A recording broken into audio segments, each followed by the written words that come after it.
Welcome to the Abundance Hack Show, where we are inspiring you to tap into your power to manifest the happiness, success, and fulfillment that you desire. I am your host, Niajae, the Upper Limit Coach. I am here to dismantle your limiting beliefs and remove the blocks so you can confidently live your life's purpose, because life is meant to be abundant. Hey M&Ms, thank you for tuning into the Abundance Hack Show. What are you manifesting in your life right now? In this episode, I want to talk about reverse engineering, but before we get into what that is and why it's important, I want to tell you a story about a Mexican fisherman.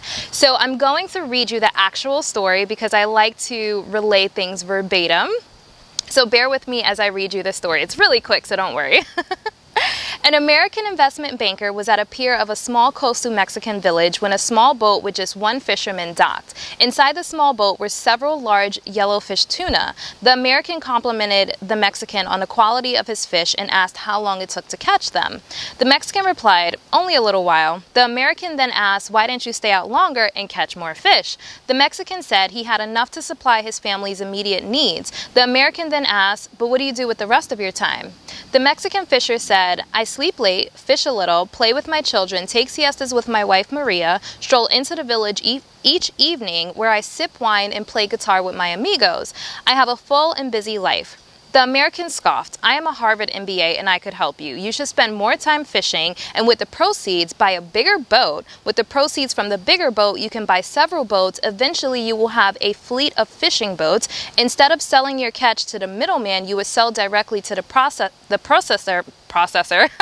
eventually opening your own cannery. You would control the product processing and distribution. You would need to leave this small coastal village and move to Mexico City, then LA, and eventually New York City, where you would run your expanding enterprise." The Mexican fisher asked, "But how long will all of this take?" To which the American replied, 15 to 20 years. "But then what?" asked the Mexican. The American laughed and said, "That's the best part. When the time is right, you would announce an IPO, sell your company and stock to the public, and become very rich, and you would make millions." "Millions? Then what?" The American said, "Then you would retire, move to a small coastal fishing village where you would sleep late, fish a little, play with your kids, take siestas with your wife, stroll to the village in the evening where you could sip wine and play guitar with your amigos."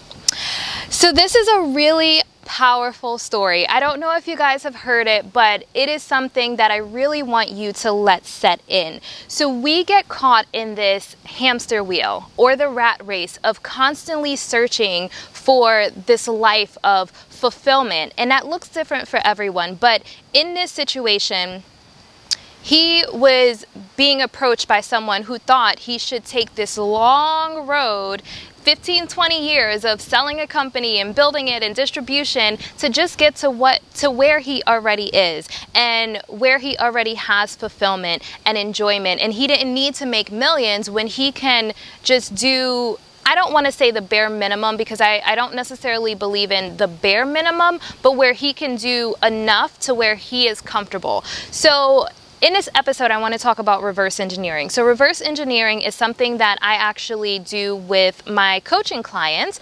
I have them start with the end goal in mind. So if someone comes to me and says, "Okay, I want to start a business," or "I want to build a sales funnel," or "I have this goal," I ask them, like, what is your end goal? Like, let's picture or visualize your best case scenario and then work backwards from it. Same thing with sales funnels. What is the end goal? Do you want a client to buy something at the end of this funnel, at the end of the client journey? So let's figure out what the end goal is and then work backwards from it, so that way you know the steps that you need to take. So I invite you to figure out what it is your end goal is. What's your perfect life? What point are you going to sit back and look at your life and say, "You know what? I love my life. I love where I'm at. I love what I have." And maybe that doesn't require you to make millions. Maybe that doesn't require you to make 100,000 in 90 days. Like, I know that's a really popular goal right now. Like, me being in a sales funnel world, there's a lot of programs out there that's like, make 100K in 90 days. Maybe you don't need to make 100K to be madly in love with your life. Maybe you do. Maybe you have a goal you want. Maybe you want a boat. But I think that it's really, really important that you take a really good look at what it is that you want and the steps that you need to get there, and don't just attach your goals to what's popular in the industry right now. So scaling is popular in the industry, but maybe you don't need to scale in order to have a manageable business or manageable coaching service or whatever it is. Like maybe you just have like a regular career. And I think that entrepreneurship is really popular right now. So everyone wants to be an entrepreneur, but maybe you don't need to be an entrepreneur to live the life that you want. So I think it's really important that you ask yourself, what is my best case scenario? What's my end goal? What is going to make me wake up every morning and be madly in love with my life? And I invite you to ask yourself that question probably about 3 times, because the first time you ask, you're going to have all of these layers of stuff of like what other people think you should do, what you think you're capable of right now, because we have blocks, we have limiting beliefs that stand in our way. So sometimes we don't think our best case scenario is even possible for us. So really peeling those layers back. So ask yourself, okay, what is it that I want? What do I really, really want? And then I invite you to ask yourself a second time, what is it that I really want? And so really take a moment and allow yourself to dream, to visualize, to be a little crazy, because sometimes we don't see what's possible for ourselves, and there's so much more out there for us. Is imposter syndrome holding you back from taking your business or life to the next level? Is your upper limit preventing you from achieving the success you truly desire and deserve? Because you do deserve an abundant life. Go to Niajae.com/transcend to register for my exclusive masterclass, Transcend Your Upper Limits. Learn how to navigate through the hurdles on the way to the success, the happiness, and the fulfillment you desire. That's Niajae.com/transcend, Niajae.com. It's time to transcend your upper limit. And then ask yourself one more time, and this is a great time to meditate and journal. What is it that you truly, truly desire? If you had a magic wand and you can have the life of your dreams, you could have the business or career of your dreams, what does that look like? And this is not what your parents thinks that you should do. This is not what your partner thinks you should do. This is not what your friends thinks you should do. This is what you truly, truly want. And sometimes I think people get caught up in, I have to make so much money, I have to make so much money, and making millions. But sometimes it's really not about making more money, but managing the money that you do make and having stability. So does it require you to make millions to have a stable life, to buy what you want? You don't have to necessarily make millions. Now, I definitely think, you know, making millions is great. But what I have found is there's a lot of people that are attaching their self-worth to how much money they're making. And they are like let me give you an example that kind of speaks to the Mexican fisher story. Like there's a lot of men that are like, okay, I want to be, you know, successful and powerful to attract a certain woman, the woman of my dreams, right? But then they build these major companies and they don't have time to spend time with the woman of their dreams because they're working so hard because they thought that they had to make millions in order to attract her and then keep her, but you're not even spending time with her. You know, so this is just one random example. I'm not talking about anyone specific, but really take a moment and think about your goals and think about where your focus and your energy is. And if you want to have a easy, stable lifestyle, maybe you don't need to make millions to be able to do that. And it's this vicious cycle we allow ourselves to be in, and we fall in this hamster wheel, and we're constantly going, but not really getting anywhere. So really take a look at your goals and where you are, and maybe right now you have everything that you need and you just want to maintain that. So I do believe in pushing ourselves and growing and always trying to improve our finances, but there's ways that you can do it without burning yourself out. Recently, I took a good look at a lot of the people that are in the same field that I'm in, and there's a lot of coaches and podcasters that look stressed out, like kind of strung out, strung out. And I said, you know what?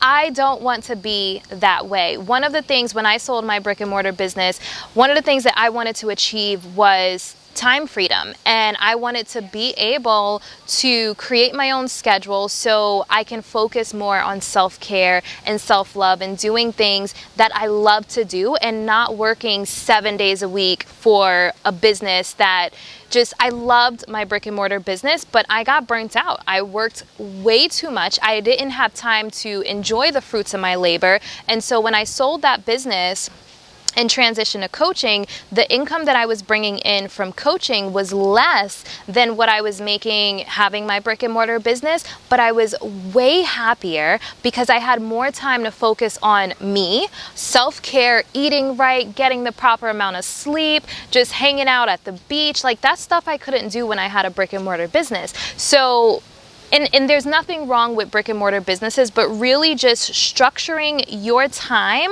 and your life to where you have time to enjoy yourself. That is why we're working hard, to enjoy life. So I find people working so hard, but they're not enjoying their life. So again, I invite you to take a moment. What is really important to you? What does your best case scenario look like? And what are the steps that you need to take to get to that picture of your abundant life? So I hope you found value in that. Let me know what you think about the Mexican fisher story. And let me just say that I have two thoughts on this, because I think that there are some people that settle, and so by no means am I saying settle. So I just want to clarify that, like, oh, okay, I'm making decent money, so like that's it, I'm not going to strive to make more. Not saying that. I just want to put that out there. But I do think that finding fulfillment sometimes is not attached to a monetary goal. So what is it? What's your why? Why do you want to make $1 million? Why do you feel like making $1 million is going to make you happy? If that's your goal, maybe your goal is not 1 million, maybe it's 500,000, maybe it's 100,000. But why is that important? What is that going to gain you? And what are the steps you need to take to get there? And what will you have to sacrifice on the way? Because I think anyone could probably make $1 million, but you're going to have to give up a lot of things. So figuring out what you want, what's really important, what you're willing to sacrifice and what you're not willing to sacrifice. And sometimes when people attach their self-worth to a monetary goal, they're setting themselves up for a life of disappointment. So really figuring out what's important, sticking to that, and holding on to that vision of your best case scenario, your abundant life, because life is meant to be abundant. Until next time, M&Ms, love and light. Hey M&Ms, I know I ended that episode and it was a really amazing episode if you really let the story of the Mexican fisherman sink in, but it's the day before I'm supposed to air this episode and I had a little bit of an epiphany today, so I said I wanted to add some content to this episode, and you know, it is my show and I can do what I want, so I am adding some content rather than doing a whole nother episode, because the epiphany that I had today for my own self-awareness ties really well into the story of the Mexican fisherman. So I actually cried today. Now, I was raised by a super strong woman that never showed any signs of weakness, any signs of emotion other than like angry. Other than that, like, my mom is probably the strongest woman I know. And so crying has always been a sign of weakness in my household growing up and the community, you know, the community that I was raised in. Crying is a sign of weakness. And so me being able to say, I cried today, and that's okay. It doesn't mean like my life's a mess. It doesn't mean I'm unhappy, but we have emotions that we need to let come to the surface. And I was feeling some type of way today, and I couldn't really understand why I was feeling some type of way. And for a moment I said, oh, let me go work out. Oh, let me go meditate. Oh, let me go to lunch or dinner, with a friend or something like that. And it was my way of ignoring the feelings and emotions that were trying to come to the surface. And so I said, you know what? I'm going to sit with this feeling. I'm going to sit in it. I am going to roll around in it. Like, I need to understand what is going on here. And so as I allow the emotions to come to surface, it brought so much clarity. Instead of me trying to dismiss it and run from it and ignore it, sweep it under the rug, stuff it in the back of the closet, I really just sat in those feelings. And bear with me as I try to explain it. So I did this really long post on Instagram, kind of breaking it down. But even after that post, it's like the epiphany happened. So yesterday, I announced on social media the launch date of my new e-commerce business. And I was really excited about that. That felt really good last night. But this morning, there was a couple of things that triggered me. So this morning, I read a post by Sarah Blakely, who's the amazing, amazing owner of Spanx. And she was saying how when she started Spanx, she didn't vacation for years. She didn't do a lot of fun things. It was it was grind time, paying her dues. And while I understand that is required a lot of times of business, it really triggered something in me. So if you guys don't know, I had a brick and mortar business for 5 years. I owned a dance and aerial studio. And during that time, I became really burnt out because, one, I wasn't happy. I was single for the most part, the whole 5 years of me owning this business. I didn't have a lot of friends. I lived in Atlanta. I'm taking it back a little bit, probably giving a little more detail, even if you knew that I owned a dance and aerial studio, giving a little more detail and context to the situation. So I lived in Atlanta and I learned aerials in Atlanta, and I didn't want to open a studio and compete with the people that taught me. So I moved to South Carolina where they didn't have any aerial studios, so I could be the first to offer aerials in this specific city. So being in a new city, not really knowing anyone, and then also there was an army base there. So it was a lot of army people, and they tend to have a certain mindset. It's very traditional. And if you know me, I have purple hair. I'm a little out there. So I don't have a traditional mindset or that American dream of husband, wife, and a wife doesn't work and she stays home and she cooks and irons his clothes. And, that's not my story. There's nothing wrong with it. So don't think that I think that there's anything wrong with it. It's just not my story. We all have different paths, different journeys, different visions for our lives. And so because that was so different than me, I didn't really resonate with a lot of people there. So the 5 years that I had my studio there, I didn't really have, friends. And obviously I had friends back in Atlanta, and I would travel. I did a lot of traveling, but it was almost like to escape this reality of where I was. And my business was phenomenal. My business was phenomenal, but internally I was dying. Not having love and support and fun and a social life. And don't get me wrong, I had fun in my business, but fun outside of my business. Because, I love art and I love aerials. So my business itself, when I had time to just dance and do aerials and just play without running the business, that was fun for me. But that was it. So outside of my business, there was no fun unless I was able to take a trip. And so I started traveling as much as I possibly could. I'm just anytime I could get away, I took it. But it became this addiction. I gotta go. I gotta get out of here. I have to go somewhere. And so on one hand, it was a good thing because it made me fall in love with travel. But on the other hand, I was trying to escape my reality. So the reason why I'm telling you all of this is because for whatever reason, reading that post from Sarah Blakely triggered something in me because I just set a date to launch a brand new business, and a business that I know is going to require a lot of my time and my energy. So all of this fear came to the surface. Like, what if, I'm going to be single for the next 5 years as I build this business? What if I don't, have like a social life anymore because I'm working all of the time? What if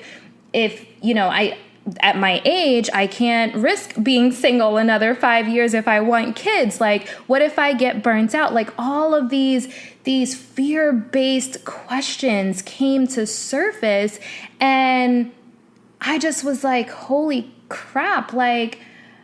I can't even explain like how I was feeling in that moment, but it was just this rush of emotions and fear and limiting beliefs, and the fact that I felt this before, I didn't want to experience this again. But I had to obviously talk myself down from that from that ledge, because we have a tendency to go down a rabbit hole of negative emotions. And so I had to look at it like, okay, I know like support is a really big thing for me. Like I never felt like I really had a lot of support.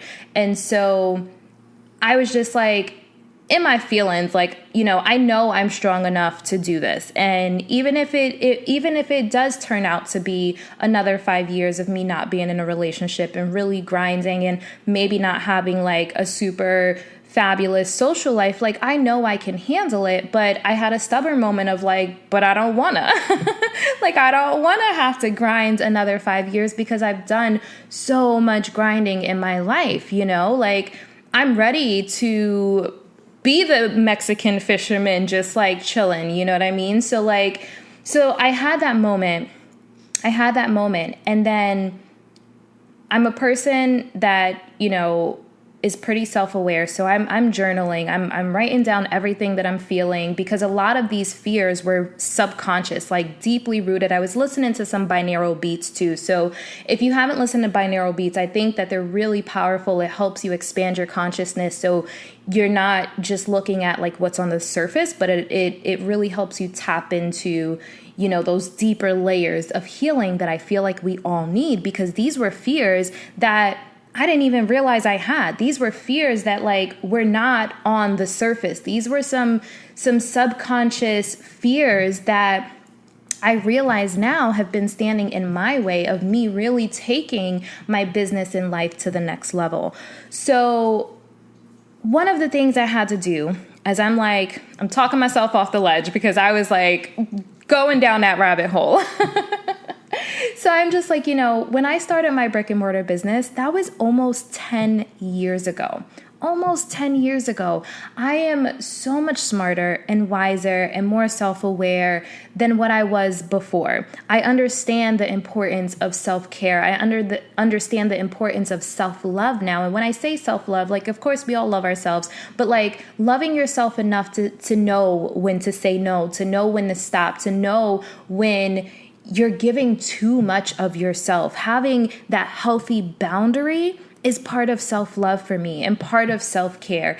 And I know that now. I know the importance of that. And, obviously I can't control, if I'm going to fall in love, but in those moments where I feel like, oh, I wish I had someone, it's just an opportunity for me to love myself more, for me to get deeper and more connected with myself and learn myself more. And, I think that one of the things that I realize is I'm standing in my own way. And I associated, this was the epiphany, you guys, I associated success with loneliness and isolation. That is so powerful to realize. Like, it is such, oh my goodness, you guys, I don't even know if you understand the amount of clarity that offers me. I associated, and I may have I may have known this already, but like, this is huge. This is huge. And until I set that date for the launch of my new business, I didn't even realize this was like a thing, inside of me. So the fact that like I took that moment today and I just sat in my feelings and I allowed whatever was bubbling up to come to the surface. I allowed it to come to the surface because I needed to deal with that before I could move forward and really be successful with this business. Because the reality is, loneliness can happen whether you're successful or unsuccessful. Isolation can happen whether you're successful or unsuccessful. So that thought that it's lonely at the top is a limiting belief. If you don't learn anything else from this episode, I want you to understand, if you are someone that says, oh, it's lonely at the top and this is how it's got to be if you want to be successful, why are you trying to be successful if you don't have anyone to share it with?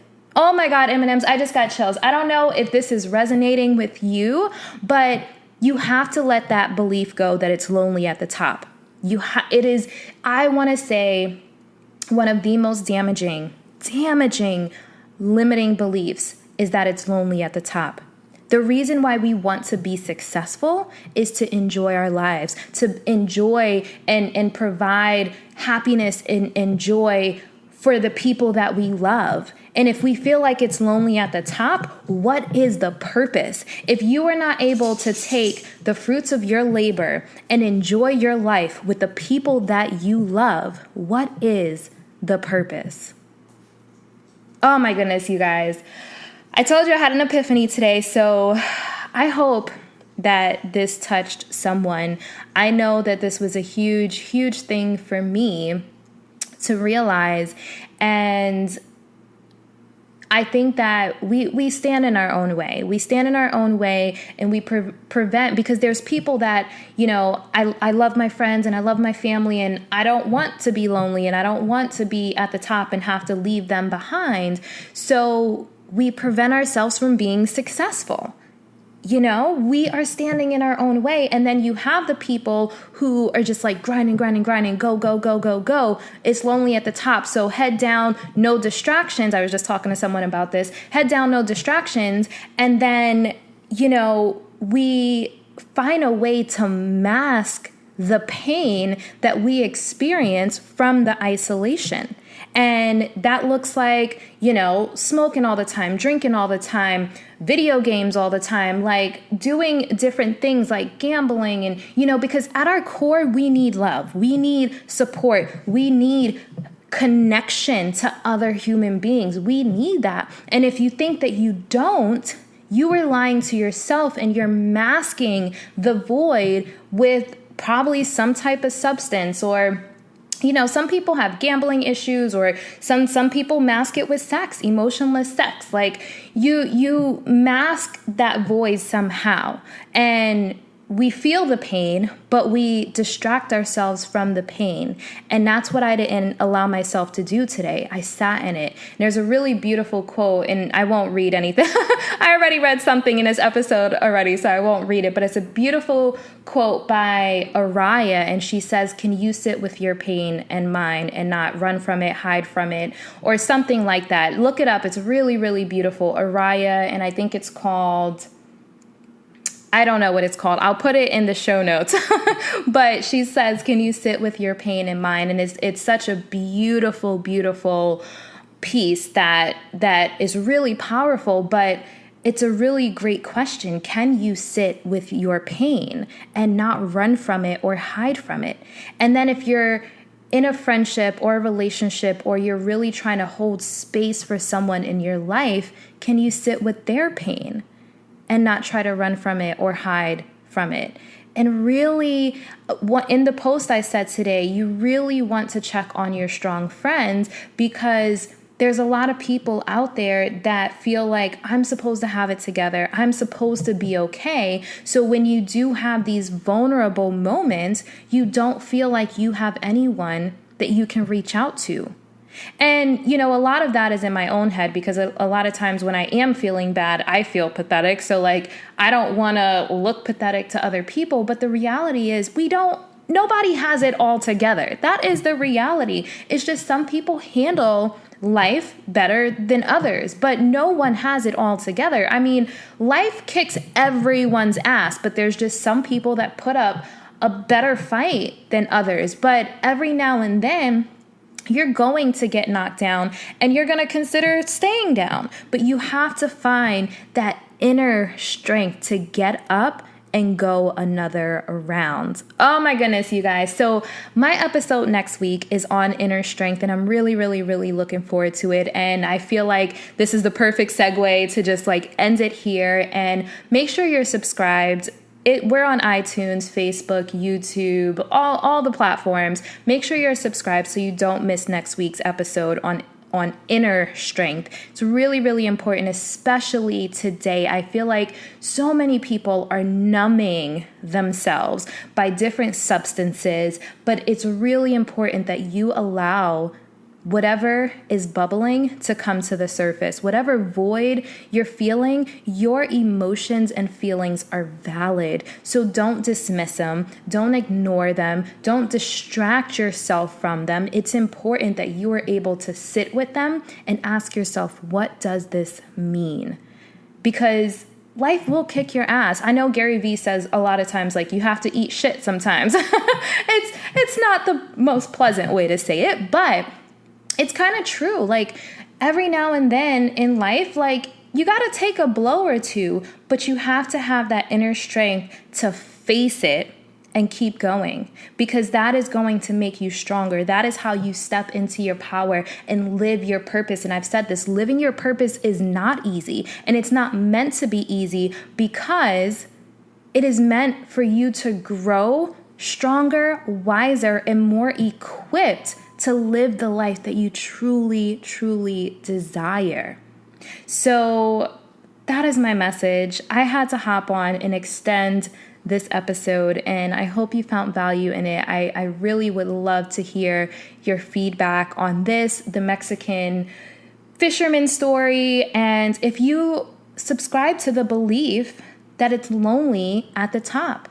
And if you do, I encourage you to find a way to release that belief and replace it with something else. So the mantra, I'm still working on some affirmations and mantras, but what I want to take from that, of releasing that belief, is that the universe provides the love and support that we need. The universe provides the love and support that we need. So don't subscribe to the belief that it is lonely at the top, because loneliness can happen at the bottom. Loneliness can happen at the middle.